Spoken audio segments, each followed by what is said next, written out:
রাক্ষসের শক্তি নিয়েই ধেয়ে আসছে রেমাল। শনিবার ভোর রাত থেকেই জেলার সব জায়গায় অল্প বিস্তর শুরু হয়েছে বৃষ্টি। সব মিলিয়ে বিপর্যয় মোকাবেলায় প্রস্তুত পূর্ব মেদিনীপুর জেলা প্রশাসন। 25টি বিডিও অফিসেই খোলা হয়েছে দুর্যোগ মোকাবেলা দপ্তর। চলছে এই বিশেষ নজরদারি, পাশাপাশি সতর্ক করা হয়েছে নদী ও সমুদ্রের ধারে থাকা মানুষজনকেও। সমুদ্রে নামতে নিষেধাজ্ঞা জারি করা হয়েছে পর্যটক ও মৎস্যজীবীদের। শনিবার বিকেলের পর সন্ধ্যা থেকে দীঘা জুড়ে মাইকিং করে সতর্ক বার্তা জারি করেছে দীঘা থানা ও দীঘা কোস্টাল থানার পুলিশ।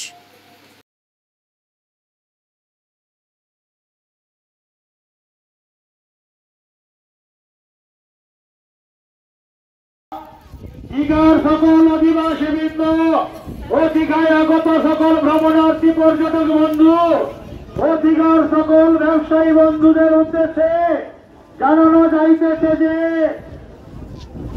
দীঘার বঙ্গোপসাগরে সৃষ্টি হওয়া ঘূর্ণিঝড়ের প্রভাবে দীঘার সমুদ্র যে কোনো সময় উত্তাল হতে পারে।